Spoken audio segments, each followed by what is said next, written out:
बिस्मिल्लाहिर्रहमानिर्रहीम। नाज़रीन अस्सलाम वालेकुम, मैं हूँ इमरान वसीम।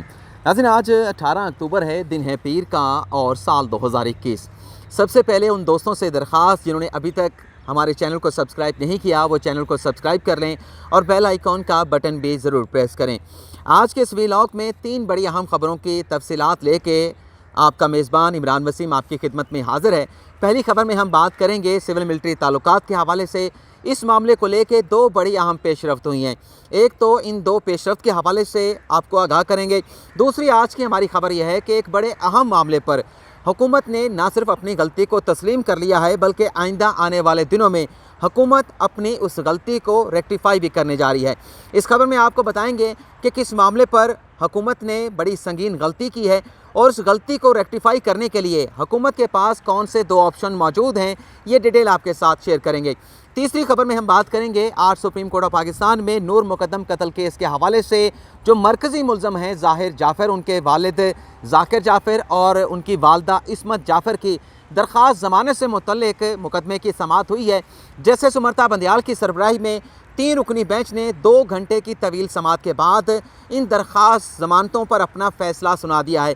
तो सबसे पहले इस मुकदमे की समाअत के हवाले से आप नाज़रीन को आगाह करेंगे और हमारे साथ मौजूद होंगे सीनियर सहाफ़ी सकलैन शाहिद, उनका भी साथ साथ इनपुट लेते रहेंगे कि ये जो दरख्वास्त ज़मानत पर समाअत हुई है, सुप्रीम कोर्ट ने आज वालदा ज़ाहिर जाफ़र इस्मत जाफ़र को क्यों ज़मानत पर रिहा किया। लेकिन उससे पहले चंद चींदा जो नुकात हैं आज की अदालती कार्रवाई के हवाले से जो ख्वाजा हारिस दोनों मुल्ज़मान की तरफ से पेश हुए।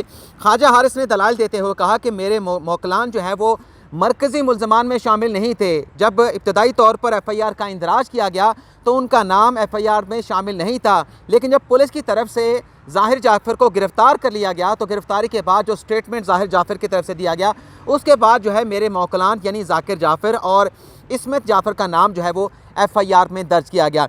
लेकिन अदालत की तरफ से कहा गया कि ज़मानत के मुकदमे में अगर हम अपनी आज राय दे देंगे तो इससे जो प्रोसिक्यूशन का मुकदमा है, प्रोसिक्यूशन क्या होता है वो भी आपको बता देते हैं। प्रोसिक्यूशन का नाज़रीन रोल यह होता है कि जब ट्रायल कोर्ट में केस चल रहा होता है, फौजदारी मुकदमा चल रहा होता है, चाहे करप्शन का केस चल रहा हो, तो प्रोसिक्यूशन ने अपना केस जो है वो ट्रायल कोर्ट में साबित करना होता है।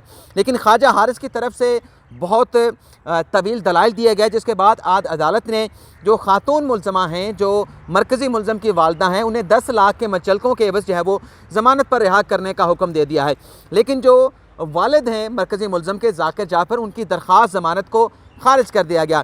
क्योंकि आज शाहिद सकलैन साहब हमारे मेहमान हैं, मैं ज़्यादा वक्त नहीं लूँगा आपका भी और मदऊ करूँगा शाहिद सकलैन साहब को। आप ये बताएं शाहिद भाई, आपको क्या लगता है कि आखिर हाई कोर्ट से ज़मानतें रिजेक्ट हो गई, सुप्रीम कोर्ट क्यों इस नतीजे पर पहुंची कि खातून होने के नाते इस्मत जाफ़र को ज़मानत मिलनी चाहिए? अच्छा, बिस्मिल्लाहिर्रहमानिर्रहीम। अस्सलाम वालेकुम इमरान वसीम साहब। एक तो आपके व्यूवर्स को भी अस्सलाम वालेकुम। आपका बहुत बहुत शुक्रिया कि माशाल्लाह आप ज़बरदस्त रिपोर्टर हैं सुप्रीम कोर्ट के और आपने मुझे जो है वो इस पे टाइम दिया। बहरहाल एक चीज़ और दूसरा शुक्रिया कि आपने नाम शाहिद सकलैन लिया। बहरहाल उस पर जो है आज समाअत आपको पता है ये 3 अदालतों में ये केस चल रहा है। एक तो जो है वो एडिशनल सेशन जज अता रबानी साहब के पास ट्रायल शुरू हो गया, उसका बाकायदा आगाज़ हो गया और 20 से जो है गवाहों के बयानात रिकॉर्ड होने हैं। दूसरा जो है पिटीशंस हैं रिकॉर्ड ना देने के हवाले से ख्वाजा हारिस साहब ने डाली हुई हैं इस्लामाबाद हाई कोर्ट में।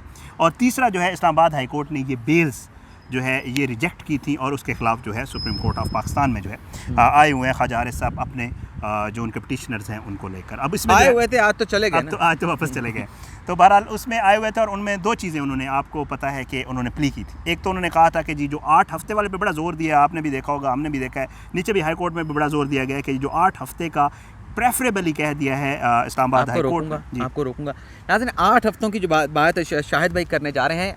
हाई कोर्ट ने जब ज़मानतें डिसमिस की तो ये हुक्म दिया ट्रायल कोर्ट को कि नूर मुकद्दम कत्ल केस का जो ट्रायल है उसे 8 हफ्तों में यानी 2 माह में कंक्लूड किया जाए। अब अपनी बात करें क्योंकि दोस्तों को मैंने नहीं बताया। अच्छा सॉरी, अच्छा 8 हफ्ते का कहा था इस्लामाबाद हाई कोर्ट ने, तो उस 8 हफ्ते को भी ये लोग कह रहे हैं कि टाइम बहुत जो है कम है, क्योंकि ख्वाजा हारिस साहब ने अपनी पिटीशन में ये फ़िक्रा लिखा था कि justice rushed is justice crushed. तो उनका ये मौक़िफ़ है कि मेरे 10A के तहत जो है मेरे जो पिटिशनर्स हैं उनका बुनियादी हक़ जो है वो मुतासर होगा। तो बहरहाल आज जो है सुप्रीम कोर्ट में एक लंबी समाअत थी, 2 घंटे की, जैसे आप बता चुके हैं तकरीबन। समाअत क्या है जो आप समझते हैं कि अदालत ने खातून को ज़मानत क्या दी? मैं तो बताऊंगा, लेकिन क्योंकि आप शुरू से इस केस को कवर कर रहे हैं, ट्रायल कोर्ट से, इसलिए मैंने आपको मदऊ किया। वैसे तो मैं खुद सुप्रीम कोर्ट से सारी कार्रवाई नहीं, बताता हूँ। आप नुक्ता जो है वो ये है कि जिस दिन पिछली जो समाअत थी उसके ऊपर जब ये समाअत शुरू हुई थी ना, उस वक्त जो ही कार्रवाई शुरू हुई तो मंसूर अली शाह साहब ने कह दिया कि जी असमत के हवाले से इस्लामाबाद हाई कोर्ट ने फैसले में कुछ नहीं लिखा, इसको तो साइड पे कर देना। जाकिर के हवाले से आप बताएं आप कौन सी पिटीशन लेके आए। तो हमारी जो बात आप जैसे कोर्ट रिपोर्टर्स भाइयों से भी बात होती है जो इस चीज़ों को बड़ी अच्छी तरह समझते हैं, और दूसरा जो कानूनी माहिरीन भी हैं, और हमारी भी थोड़ी सी जो सेंस है, हमें आइडिया हो गया था कि ये मामला खातून की हद तक, और मैंने अपनी पिछली वीडियो में भी कह दिया था कि जी हमें लग रहा है कानूनी माहिरीन जो कह रहे हैं कि असमत को बेल हो जाएगी। लेकिन आज जो है बड़ी इंटरेस्टिंगली एक चीज़ जो हुई समाअत के दौरान वो ये हुआ कि एक मौका ऐसे आया जिसके ऊपर हमें लगा कि शायद नहीं मिलेगी, किसी को भी नहीं मिलेगी, किसी को भी नहीं मिलेगी, खातून को भी नहीं मिलेगी। वो क्या था? पहले जब ख्वाजा हारिस साहब ने दलाइल दिए, आपको पता है ख्वाजा हारिस साहब बोलते हैं और बड़ा माशाअल्लाह बहुत अच्छा और बड़े ज़बरदस्त दलाइल देते हैं। जब उन्होंने दलाइल दिए ना तो उन्होंने प्रूव करने की कोशिश की कि दोनों का एयानत जुर्म बनती ही नहीं है। इसमें उन्होंने मुख्तलिफ हवाले भी दिए, बड़ा लंबा हो जाएगा। तो उसमें एक मकाम पे ये आया कि जब शखावर साहब की तरफ से कहा गया कि इनकी, उन्होंने डॉक्यूमेंट्स के हवाले से बात की और शखावर साहब ने कहा कि डॉक्यूमेंट्स जो है ना इनकी पिटीशंस हैं इस्लामाबाद हाई कोर्ट में, तो अपना उमर अता बंदियाल साहब ने कह दिया कि जी ठीक है, फिर हम ये वाली एप्लीकेशन भी आपको हाई कोर्ट भेज देते हैं, वहाँ पे ये भी डिसाइड हो जाएगी, ज़मानत वाली भी और आपकी, क्योंकि एक पिटीशन ऑलरेडी वहाँ चल रही है, तो दोनों मामलात वहाँ, तो वहाँ पे ये लगा कि शायद ज़मानत आज नहीं होगी। लेकिन उसके बाद ख्वाजा हारिस साहब ने भी दलाइल दिए, वक्फ़ा भी हुआ, जजेज़ ने आपस में मुशावरत भी की, और जो 3 चीज़ें लिखवाई गई थी फैसले में, जिनमें से फिर एक चीज़ 2 चीज़ें निकलवा भी गई, 3 बेसिस बनाई गई थी जो फैसले में लिखवाई गई। एक खातून है, दूसरा इस्लामाबाद में मौजूद नहीं थी, कराची में मौजूद थी, तीसरा किरदार सेकेंडरी उसका है। रोल जो है वो सेकेंडरी है, डोमिनेंट रोल नहीं है, हस्बैंड वाइफ का जो रोल है उसमें। ये चीज़ ख्वाजा हारिस साहब की तरफ से भी और फिर जजेस साहब की तरफ से भी कहा गई ड्यूरिंग समाअत कि जी क्योंकि वो दोनों इकट्ठे रह रहे थे, अगर असमत ने कॉल नहीं भी की तो जो कॉल जाकिर कर रहा था वो असमत के इल्म में तो थी, क्योंकि वो इकट्ठे रह रहे थे, ये तो नहीं है कि वो अलग अलग रह रहे थे। तो बहरहाल उस मौके के ऊपर एक दफ़ा हमें लगा कि शायद नहीं होंगी, लेकिन आपको पता है जजेस का एक उनकी अपनी सवाबदीद भी है और वो बेहतर समझते हैं फ़ैसले को। तो फिर उन्होंने इन 3 चीज़ों को बुनियाद बनाकर ये फ़ैसला दिया। लेकिन फिर शखावर साहब ने ये करवाया कि जी उन्होंने कहा जी कराची वाला आप निकाल दें, क्योंकि जाकिर भी कराची में था। तो बहरहाल 10 लाख के मुचलकों के ऊपर जो है वो आज ज़मानत दे दी गई। बहुत बहुत शुक्रिया सकलैन भाई, बहुत बहुत शुक्रिया आपका। नाजरीन से भी आप शुक्रिया करना चाहें ना करना चाहें, लेकिन मैं शुक्रिया आपकी तरफ से कर दूँगा। अच्छा नाज़रीन, ये तो नूर मुकद्दम कत्ल केस की अदालती कार्रवाई के हवाले से क्यों ज़मानत अदालत देने पे मजबूर हुई, लेकिन 2-3 बातें और भी ख्वाजा हारिस की तरफ से की कि एक तो जो शवाहिद हैं उससे साबित नहीं होता कि जो मरकज़ी मुलज़म हैं ज़ाहिर जाफ़र की तरफ से जो रब्ता किया गया अपने वालिद के फ़ोन के ऊपर, ये साबित नहीं होता कि जब फ़ोन अटेंड किया गया तो आगे वालिद ही फ़ोन पे बात कर रहे थे। इसी तरह से ख्वाजा हारिस ने कहा कि जो वालदा का रब्ता हुआ वो उनके बेटे से नहीं हुआ बल्कि गार्ड के साथ रब्ता हुआ। शायद वो ग्रे एरियाज़ थे जिन्हें देखते हुए अदालत ने खातून होते हुए इसमें जाफ़र को ज़मानत पर रिहा कर दिया, लेकिन जो बाकी मुलज़मान हैं उनकी ज़मानत दरख्वास्त जो है, जैसे वालिद हैं जाकिर जाफ़र, वो अदालत ने डिसमिस कर दी है। अब आ जाते हैं अपनी पहली 2 ख़बरों के हवाले से, सिविल मिलिट्री ताल्लुकात के हवाले से। अच्छा, आपको पता है कि 6 अक्टूबर को एक ISPR की तरफ से एलामिया जारी किया गया, DGISI के हवाले से, फ़ौज के कोर के हवाले से और बड़े अहम ओहदों के हवाले से एक प्रेस रिलीज़ जारी की गई, और उसमें जो सिग्निफिकेंट थे जिस एक बड़े ओहदे पर ट्रांसफ़र के हवाले से, पोस्टिंग के हवाले से, वो DGISI का मतलब ओहदा था कि मौजूदा DGISI जनरल फैज़ हमीद साहब को Peshawar core commander Peshawar core में ट्रांसफ़र कर दिया गया, उन्हें वहाँ का कोर कमांडर बना दिया गया, और लेफ्टिनेंट जनरल नदीम अहमद अंजम साहब को जो है वो यहाँ पर नए DGISI नामज़द कर दिया गया। 6 अक्टूबर को ये नोटिफिकेशन प्रेस रिलीज़ जारी किया गया, और उसके बाद बताया गया कि 15 से 16 रोज़ के अंदर तमाम ओहदों के ऊपर जो ट्रांसफ़र पोस्टिंग की गई हैं वो अपनी अपनी ज़िम्मेदारियाँ जो है, अपना चार्ज जो है वो संभाल लेंगे। आज नाज़रीन 6 अक्टूबर के बाद 18 अक्टूबर हो चुका है। हुकूमती तर्जुमान आज भी जिस तरह से स्टेटमेंट देते हैं मीडिया के ऊपर आकर, वो कहते हैं कि इशू रिज़ॉल्व कर लिया गया है, इशू को हल कर लिया गया है, मामला जो है वो अब चंद रोज़ में इसका नोटिफिकेशन जो है वो जारी कर दिया जाएगा।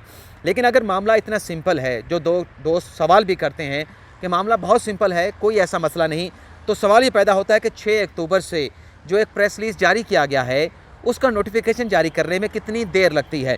हुकूमत के जब वफाकी वज़ीर जो तर्जमान हैं फवाद चौधरी साहब जब पिछले दिनों प्रेस कॉन्फ्रेंस कर रहे थे तो उनसे पूछा गया कि आप कह रहे हैं कि एक पेज पर हैं सिविल और मिलिट्री क़यादत एक पेज पर है, तो ये जो नोटिफिकेशन है ये कब तक जारी कर दिया जाएगा, और आया कि नए जो नामज़द DGISI हैं क्या उन्हें ही लगाया जाएगा।